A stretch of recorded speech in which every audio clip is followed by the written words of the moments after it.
University of Missouri Healthcare knows you've got better places to be than in a hospital. That's where our world-class technology and highly skilled medical team come in. We get you home sooner. That's important to you and those who wait for you. Rufus, guess who's home?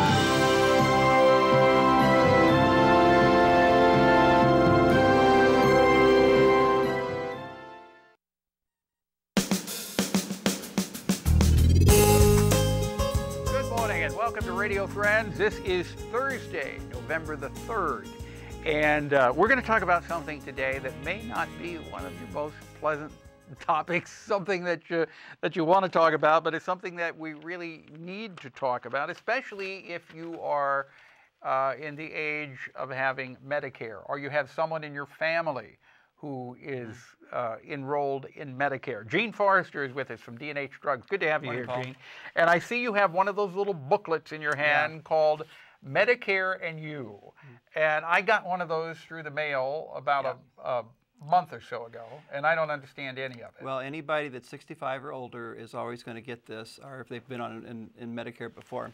And it's a fairly thick book. Yes, and it is. Unless you know the terminology, it's difficult to weed through it. Exactly. Yeah. So I got it, I started thumbing through it, and I didn't understand it, and I just put it aside. And, well, Paul, you're okay because, at least on the drug side that I'm going to talk about today, is because you have university benefits. Supplement to Medicare. But anybody that doesn't have a plan that they retired with, which is credible insurance, they will have to pick their plan and figure out which is the best one for them. Right. And this is, I think, where the confusion comes in with people who are on Medicare or their kids who are trying to help parents figure out that you have Medicare, and then you have to have that supplemental policy, right? Well, most people want to have a supplement policy because Medicare only covers hospitalization. So if your doctor, if you want to have other coverage, or actually additional coverage to cover more things in the hospital, you need a supplement plan that does those other issues there. And but doesn't Medicare also covers your visits to the doctor, right? Right. And your wellness visits. And that's because then you need a supplement plan, basically, for those issues, yeah. Now, if you do not have a supplement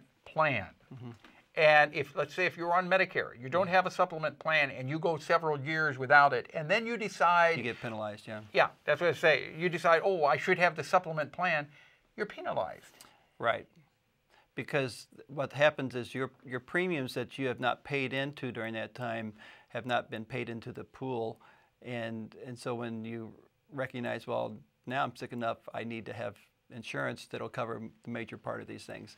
So it all goes back to how much money has gone into that pool. Okay. And so they penalize you not only a supplement, but also the drug side too. How many different plans are there out there? I don't know. I was going to say the supplement plan, there's a ton of them out there. There's must be 20 or more insurance companies that will be sending you advertisements because they know that you're 65. And I've talked to some people, and they say they've saved those, every one of those that they've had, and by the end of the 2-month period, it's over a foot tall. Mailing. Yeah, I've been getting all of those too. Yeah. So how does a person go about choosing what is the right supplement to Medicare? I can't. These supplement plans are generally very similar from one to the other. It's basically the insurance company you're going to deal with, I think. Okay. So and as far as the drug plan? The drug plan can vary greatly, and that's something that every year you want to evaluate on your drugs, because depending on, even if your drugs stayed the same from year to year, the plan you had last year is very likely not the best plan this year, and so it can cost you a considerable amount of money. Because there is over 30 plans in the county that you would have to pick from, and everyone has a little bit different way of tweaking the different variables in there. And why is it so confusing? It's something that, of course, the government set up a few years ago, and they didn't make it simple. No. So there's 20 or 30 different drug plans.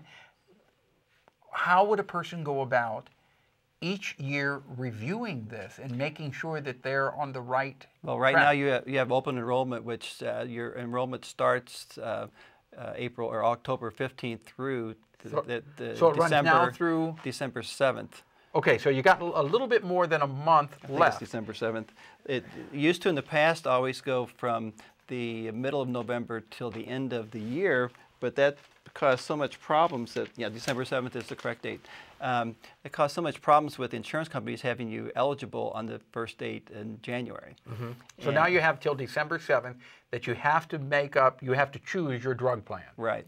Okay. Otherwise, it will keep you in the same plan you had before, which may not have been Which may not be the best. yeah.